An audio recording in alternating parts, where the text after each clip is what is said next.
தமிழகத்தில்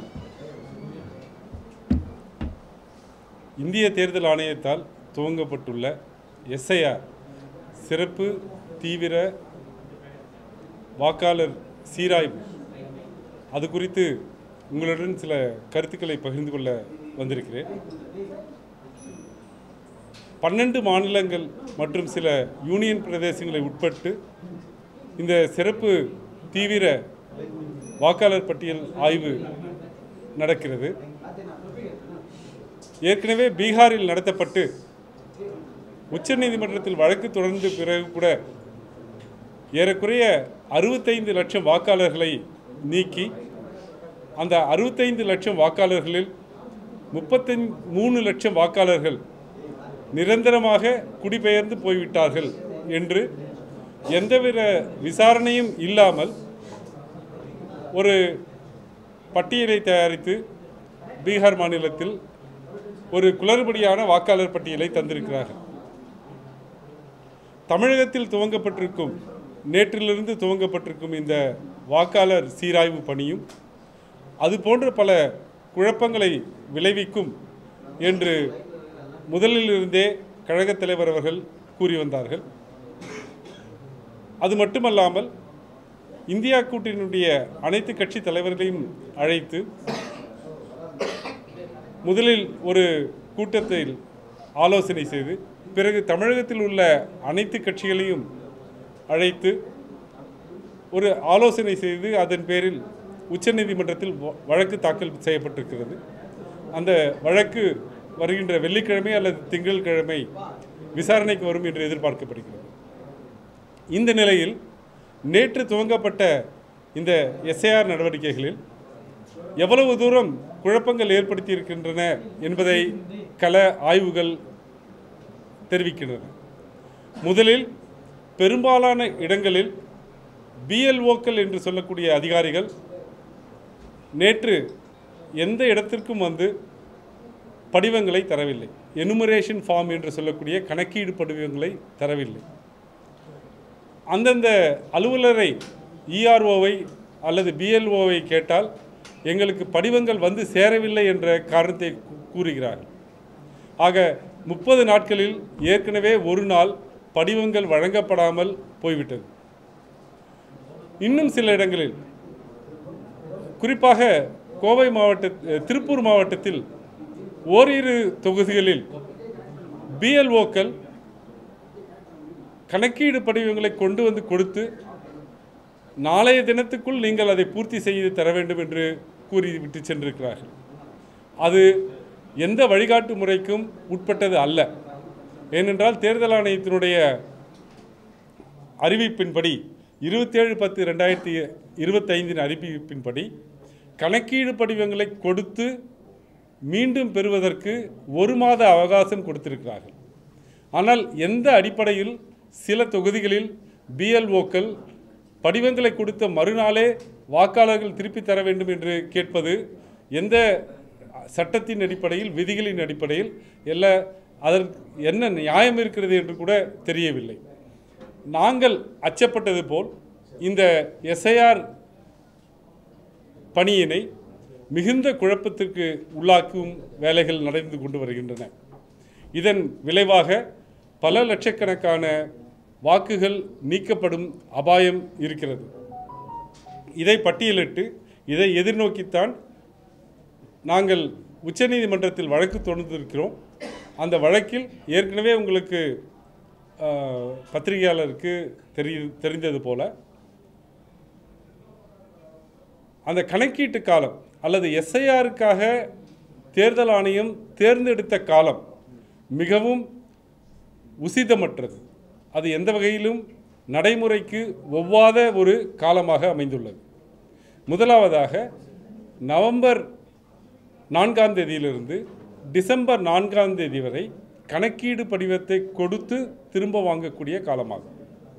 அந்த கணக்கீடு படிவத்தில் அந்த காலகட்டத்தில் தமிழகத்தில் வடகிழக்கு பருவமழை அதிகமாக வரும் என்றும் மழையின் காரணமாக நடைபெறக்கூடிய சிக்கல்கள் அதிகமாக இருக்கக்கூடும் என்றும் எதிர்பார்க்கப்படுகிறது. அந்த குறிப்பிட்ட காலங்களில் நிச்சயமாக நெல் அறுவடை காலமும் ஆகும். எனவே விவசாயிகள் தங்களுடைய நிலத்தில் தான் அதிகமாக இருக்க வேண்டிய காலம் இது. இந்த 2 காரணங்களுக்காக இந்த கணக்கீடு படிவத்தை கொடுத்து மீண்டும் பெறும் அந்த காலம் மிகுந்த சிரமத்துக்குள்ளான காலம் நடைமுறைக்கு ஒவ்வாத காலம். இரண்டாவதாக பிப்ரவரி 2026 வரை இந்த பணிகள் நடக்கப் போகின்றன. இதில் இடையில் கிறிஸ்துமஸ் ஹாலிடேஸும் பொங்கல் பண்டிகையும் வருகின்றது. இது தேர்தல் ஆணையத்தால் கணக்கில் கொள்ளப்படவில்லை.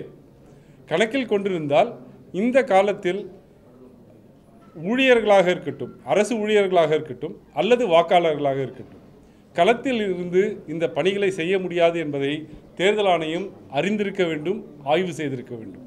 அதில் தவறு செய்திருக்கிறார்கள். எனவே இந்த காரணங்களுக்காக நாங்கள் உச்சநீதிமன்றத்தில் வழக்கை தாக்கல் செய்திருக்கிறோம். இது மட்டுமல்லாமல் விதி மீறல்களும் சட்ட மீறல்களும் இந்த அறிவிப்பில் 27/10/2025 அறிவிப்பில் இருப்பதை நாங்கள் சுட்டிக்காட்டியிருக்கிறோம். எனவே இந்த வழக்கு விசாரணைக்கு வரும்போது எஸ்ஐஆர் குறித்த ஒரு தெளிந்த சிந்தனை ஏற்படும் என்பதை நாங்கள் எதிர்பார்க்கிறோம். பிரதான எதிர்க்கட்சியான அதிமுக பொறுத்தவரை அதுக்கு ஆதரவு தெரிவிச்சிருப்பவர் மட்டும் இல்லாமல் நீதிமன்றத்தை நாடும் சொல்லியிருக்கிறாங்க. அதாவது திராவிட முன்னேற்ற கழகம் ஜனநாயகத்தில் நம்பிக்கை கொண்டது. ஒரு ஜனநாயகத்திற்கு அடிப்படையே ஒரு சரியான வாக்காளர் பட்டியல்.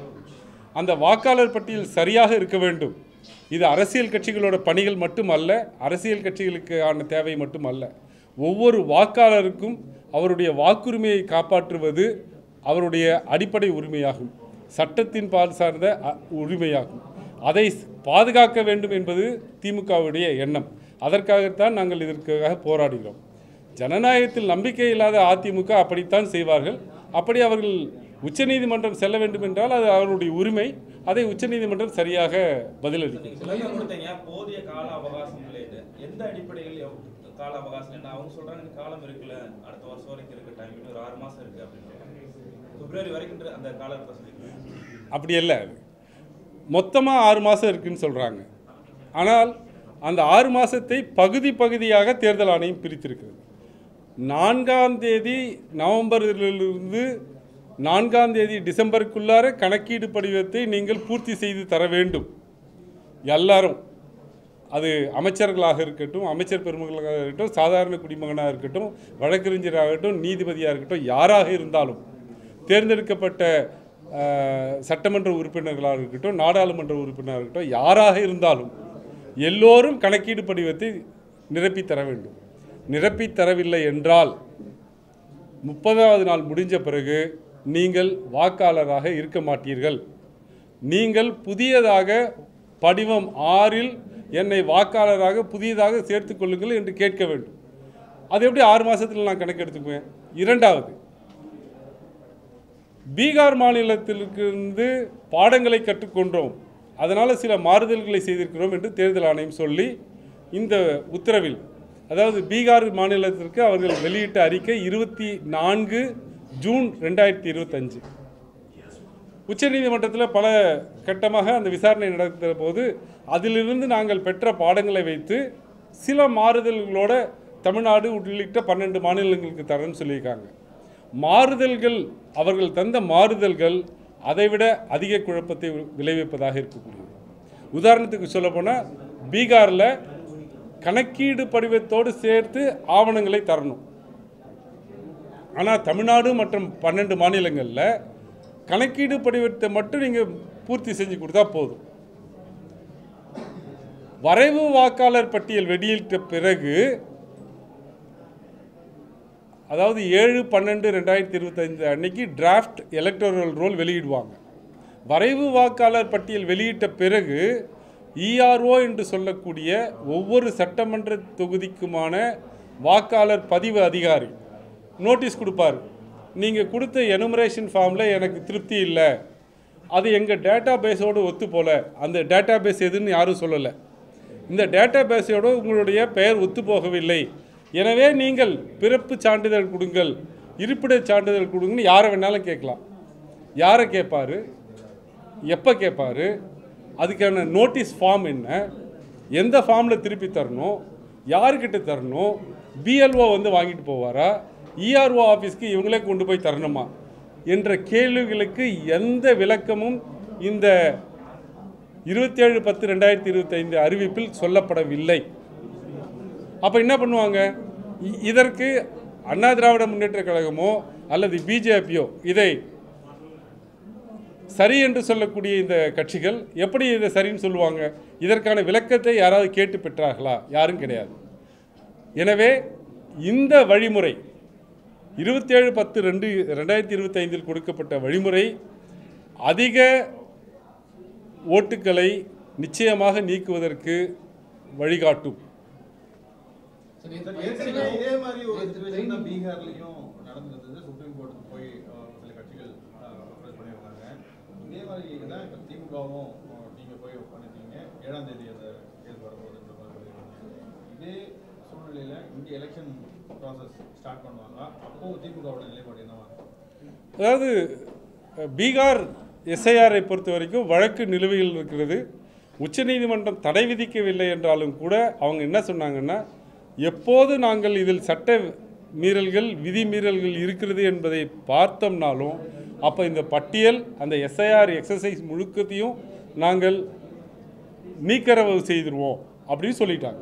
அந்த நம்பிக்கையில் தான் திராவிட முன்னேற்ற கழகமும் பீகார் அறிக்கையை விட அந்த 24/6/2025 பீகாருக்கு கொடுத்த அந்த அறிவிப்பை விட இது மிகவும் மோசமானதாக இருப்பதால் தான் நாங்களும் உச்ச நீதிமன்றத்தை நாடி இருக்கிறோம். முகவர்களுக்கு பயிற்சிலாம் கொடுத்தாங்களா சார்? அதில் முறையாக பயிற்சி கொடுத்தாங்களா? கேள்வியெல்லாம் கேட்கப்பட்டது, பதில் ஒரு அதாவது முகவர்களுக்கு பயிற்சி கொடுத்தார்கள். முதல்ல 16/7/2025 அன்றைக்கு கழகத் தலைவர் அவருடைய அறிவுறுத்தலின் பேரில் 5 எம்பிக்கள் வந்து தேர்தல் ஆணையத்தை டெல்லியில் போய் சந்தித்தோம். அப்போ ஒரு 5 கோரிக்கைகளை கழகத் தலைவர் அவர்கள் அவருடைய கடிதத்தில் எழுதி குறிப்பிட்டிருந்தார். இது நான் சொல்கிறது வந்து 17 ஜூன், 24 ஜூனில் தான் பீகாரில் வந்து எஸ்ஐஆர் வருது. அப்போமே நாங்கள் சொன்னோம் பிஎல்ஏ 2க்களுக்கும் பிஎல்ஓக்களுக்கும் ஒரு ஒருங்கிணைப்பை ஏற்படுத்த வேண்டும் கேட்டிருந்தோம். அது செய்யறேன்னு சொன்னாங்க தேர்தல் ஆணையத்தில். இதுவரைக்கும் எந்த ஒருங்கிணைப்பும் செய்யப்படவில்லை. பிஎல்ஏ 2க்களுக்கு யார் பிஎல்ஓன்னு தெரியாது, பிஎல்ஓக்களுக்கு யார் பிஎல்ஏ 2ன்னு தெரியாது முதல்ல. இரண்டாவது, இந்த அறிக்கை ஏதோ ஒரு 10 பக்கம், அது உடனே ஒரு 10 நிமிஷம் 20 நிமிஷம் ஒரு மணி நேரம் கிளாஸ் எடுத்தால் எல்லாருக்கும் புரியுமா அப்படின்னா நிச்சயமாக புரியாது. தொடர்ந்து வழக்கறிஞர் தொழிலில் இருக்கக்கூடிய நிறைய பேரை என்ன உட்பட இதை ஒரு 20 தடவை 30 தடவை படித்த பிறகு தான், இதை தனித்தனியாக பகுத்தறிந்த பிறகு தான் இதில் உள்ள சிக்கல்கள் தெரிய வரும். பிஎல்ஏ 2க்கள் சாதாரணமான மனிதர்கள், ஒவ்வொரு அரசியல் கட்சியுடைய ஒரு கிளையில் இருக்கக்கூடிய சின்ன பிரதிநிதி. அவர் படித்தவராக இருக்கலாம், படிக்காமலவராக இருக்கலாம், அவருடைய புரிதல் தன்மை வேறவாக இருக்கலாம். அவங்களுக்கு எல்லாத்தையும் ஒரு 20 நிமிஷத்தில் மொத்தமாக ஒரு 1000 பேர் கூப்பிட்டு வச்சு நாங்கள் கிளாஸ் எடுத்தோம் அப்படின்னு சொன்னால் அது கணக்கு காட்டுவதே தவிர எந்த ஒரு நல்ல நோக்கத்தையும் கொண்டதாக தெரியல. இப்போ இதில் ஈடுபடுறது வந்து அரசு பணி, நம்ம மாநில அரசு பணியால் தான் ஈடுபடுறாங்க. இதில் அவங்க சரியாக செயல்பட மாட்டாங்கன்னு சொல்லி திமுகவே சொல்கிறது சரியாக இருக்குமா? இதை தான் எதிர்கட்சிகளும் சொல்கிறாங்க. அது ரொம்ப ஆச்சரியமாக இருக்குது. என்னென்னா, ஆட்சியில் இருந்தவர்கள் அவங்களுக்கு தெரியணும், எந்த ஒரு அரசு ஊழியரையும் தேர்தல் ஆணையம் தன்னுடைய பணிக்கு எடுத்துக்கொண்டால் அவர்கள் தேர்தல் ஆணையத்தினுடைய பணியாளர்களாக கருதப்படுவாங்க. அவங்க எதை செஞ்சாலும் தவறு செய்தால் அவர்களை சஸ்பெண்ட் செய்வதற்கோ இடம் மாற்றுவதற்கோ தேர்தல் ஆணையத்துக்கு மட்டும்தான் அதிகாரம் இருக்கிறது. அவர்கள் தேர்தல் ஆணையம் என்ன சொல்கிறதோ அதன்படி தான் நடக்க வேண்டும், நடப்பார்கள். அவங்க மேலே எந்த மாநில அரசுக்கும் எந்த கட்டுப்பாடும் இருக்காது. அவர்களால் அந்த மாதிரி கட்டுப்பாடுகள் நடக்கவும் முடியாது. அவர்கள் தேர்தல் ஆணையத்தினுடைய ஊழியர்களாக கருதப்படுவார்கள், அப்படித்தான் நடந்து கொள்வார்கள், அப்படித்தான் இயங்குவார்கள். அதனால் 2 விஷயம். ஒன்று, தேர்தல் ஆணையத்தினுடைய அறிக்கையே தெளிவற்ற குழப்பமான அறிக்கையாக இருக்குது. அதை ஒட்டி நடக்க போகிறவங்க தேர்தல் ஆணையத்தை சொல்கிறது தான் செய்ய போகிறாங்க. அந்த நேரத்தில் நீங்கள் கேட்குற கேள்விக்கு வந்து எந்த முகாந்திரமும் வழக்கறிஞர் நீங்களே இவ்வளோ விளக்கம் கொடுக்க வேண்டிய கட்டாயம் இருக்கும்போது பொதுமக்கள் விண்ணப்பம் கொடுக்க ஆரம்பிச்சிட்டாங்க. இப்போ நிறைய சந்தேகங்கள் கேள்விகளும் நீங்கள் ஒரு அணி அறிவிச்சிருக்கீங்க. ஆமாம், பணிகள் என்ன கழகத் தலைவர் அவர்கள் வந்து நேற்று திராவிட முன்னேற்றக் கழகம் உச்சநீதிமன்றத்தில் வழக்கு தொடர்ந்திருந்தாலும் கூட தவிர்க்க இயலாத சூழ்நிலையில் இந்த எஸ்ஐஆரை எதிர்கொள்ள வேண்டும் என்றால் என்ன செய்ய வேண்டும் என்பதை குறித்து கடந்த 4 மாதங்களுக்கு மேலாக தமிழகம் முழுவதும் ஒன்றிய நகர பேரூர் கழக செயலாளர்களையும் மாவட்ட செயலாளர்களையும் ஒருங்கிணைத்து இந்த எஸ்ஐஆர் வந்தால் நடைமுறைப்படுத்தப்பட்டால் எப்படி எதிர்கொள்ள வேண்டும் என்றும் BLA 2க்களுக்கு உரிய பயிற்சியை நாங்கள் கட்சி சார்பாக செஞ்சிருக்கோம். எனவே BLA 2க்கள் தயாராக இருக்கிறார்கள். அதிலும் சட்ட சிக்கல்கள் வரும்போது அதை ஒருங்கிணைத்து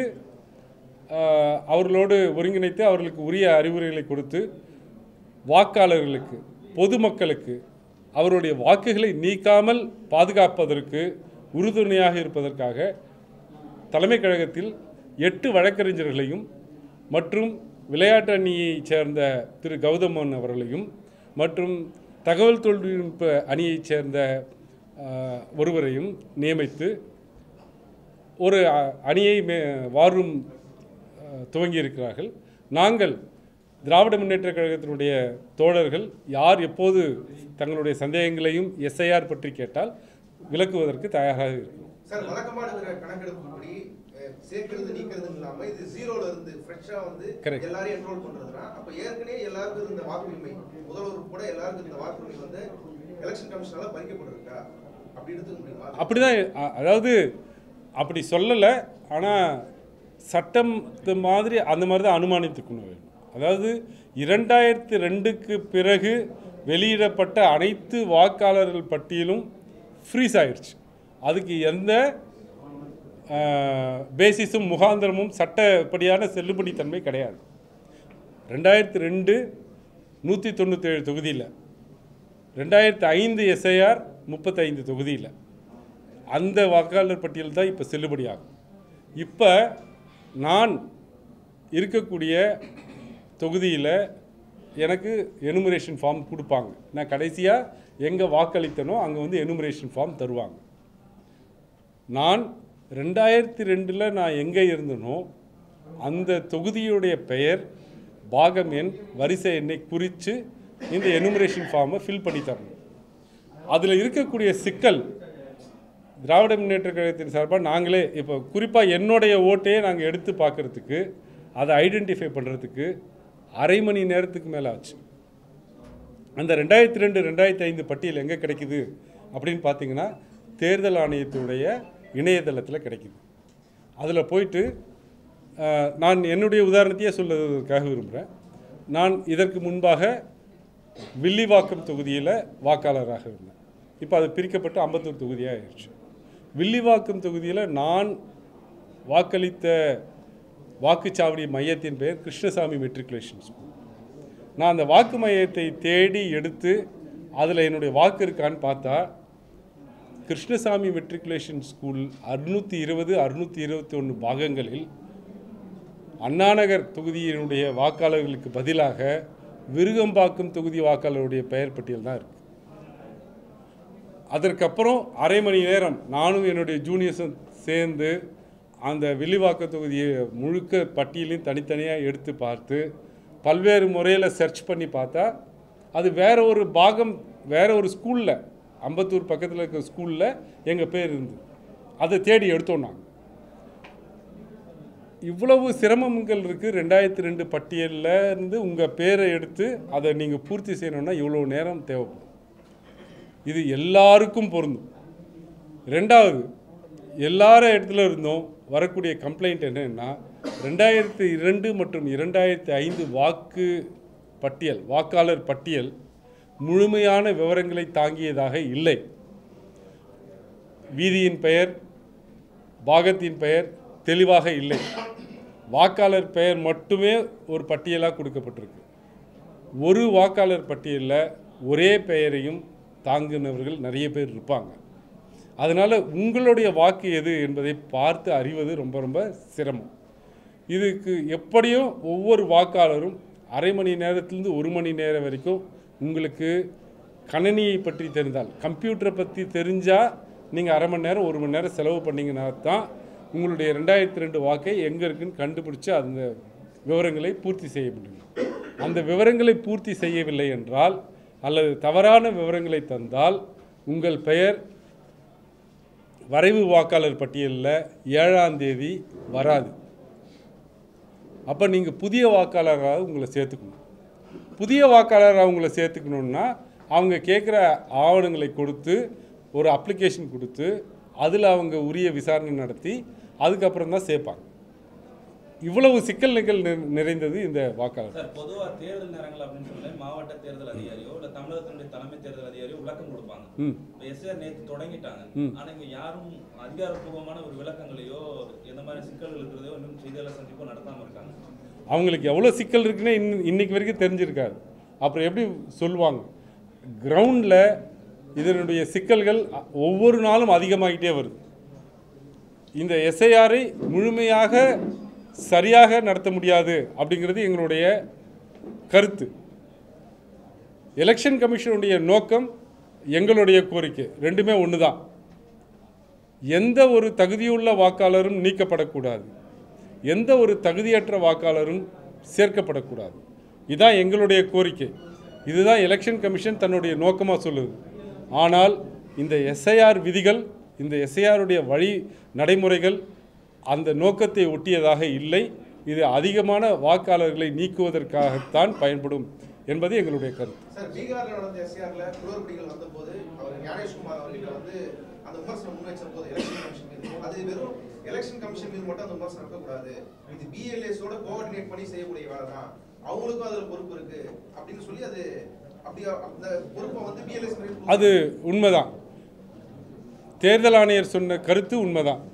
அதாவது அரசியல் கட்சிகள் பிஎல்ஏ 2க்களுக்கும் இதுக்கு கடமை இருக்குன்ட்டு அதை உணர்ந்து தான் திராவிட முன்னேற்றக் கழகம் 68,000 இப்போ 71,000 பேர் வருவாங்க வாக்குச்சாவடிகள்.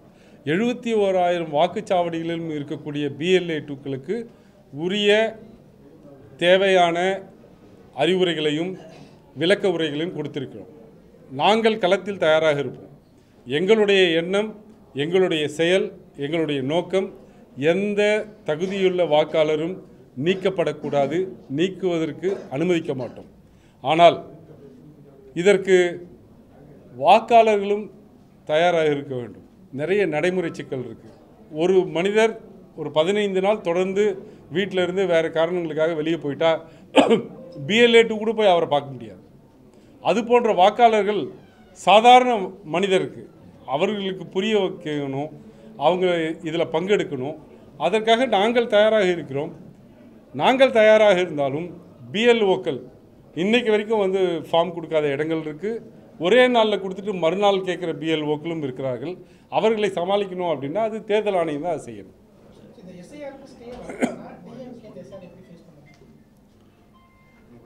தவிர்க்க இயலாததை எப்படி எதிர்கொள்ள வேண்டும் என்று திமுகவுக்கு தெரியும். அதை நாங்கள் தயாராக இருக்கோம். பொதுமக்கள் என்னென்ன மாதிரி ஆவணங்களை தயாராக வச்சுருக்காங்க வாக்காளர்கள்? அவர்கள் 13 ஆவணங்கள் சொல்லியிருக்காங்க. அதாவது பாஸ்போர்ட், ஹையர் செகண்டரி ஸ்கூல் அல்லது ஹைஸ்கூலோட ஸ்கூல் சர்டிஃபிகேட், அப்புறம் சில அரசு ஆவணங்கள். இது 11 ஆவணங்கள் அந்த மாதிரி சொல்கிறாங்க. 12வது ஆவணமாக ஆதாரை சொன்னால் கூட அது ஏதோ ஒரு விதிகளுக்கு உட்பட்டு நாங்கள் எடுத்துக்கிறோம் அப்படிங்கிற மாதிரி சொல்லியிருக்காங்க. அது தவறு. அதை நாங்கள் உச்சநீதிமன்றத்தில் சொல்லி காட்டியிருக்கோம். இதிலேயே அதிர்ச்சிக்குள்ளாக்குவது, உண்மையிலேயே பார்த்த உடனே இது சரியல்ல அப்படின்னு எல்லாரும் சொல்லப்படக்கூடியது என்னென்னா, 13வது ஆவணமாக ஒன்று சேர்த்துருக்காங்க. பீகாரில் நடந்த எஸ்ஐஆருக்கு பிறகு வெளியிடப்பட்ட 1/7/2025 தேதியிட்ட வாக்காளர் பட்டியலில் உங்கள் பெயர் இருந்தால், பீகாரில் உங்கள் பேர் இருந்தால் அதை ஒரு அடையாள ஆவணமாக இங்கே காட்டி தமிழ்நாட்டில் இல்லை இந்த 12 மாநிலத்தில் எங்கே வேணாலும் நீங்கள் வாக்காளர் ஆகலான்னு சொல்லியிருக்காங்க. இது எவ்வளோ பெரிய குழப்பத்தை ஏற்படுத்துன்னு பார்த்துக்கோங்க. தேர்தல் ஆணையம் என்ன சொல்கிறாங்க, நீங்கள் ஒரு இடத்துல ஆர்டினரி ரெசிடெண்ட்டாக இருந்தால் தான் நீங்கள் உங்களுக்கு வாக்குரிமை தருவோங்கிறாங்க. அதாவது ஒரு இடத்துல சாதாரணமாக குடியிருப்பராக இருந்தால் நீங்கள் வாக்காளராக இருக்க தகுதி உடையவர். அது தேர்தல் ஆணையம் சொல்லலை, சட்டமே அதான் சொல்லுது.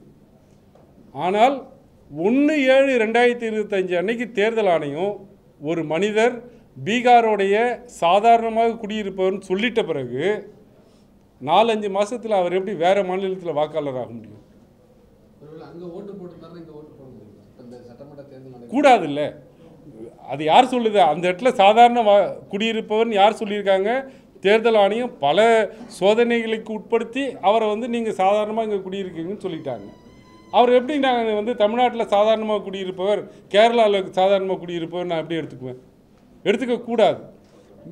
நாங்கள் மீண்டும் மீண்டும் சொல்கிறதுக்கு காரணம் இதுதான். தகுதியற்ற வாக்காளர்களை சேர்ப்பது கூட ஜனநாயகத்துக்கு விரோதமான செயல். அதற்கான அடிப்படை வேலையாக தான் இதை நான் பார்க்குறேன். பீகாரில் இந்த விவகாரம் வெளியே வந்திருக்கு. இப்போ 12 மாநிலங்களை பொறுத்தவரை ஒரு ஒருங்கிணைப்பு இருந்தால் நீதிமன்றத்துக்கு போகிறது வந்து சரியாக இருக்கணும். மற்ற மாநிலங்களோட நிலைப்பாடுகள் என்னவா இருக்குது? நீங்கள் அதை அறிந்து அதை கழக தலைமை உரிய முடிவு எடுப்பாங்க. Thank you very much.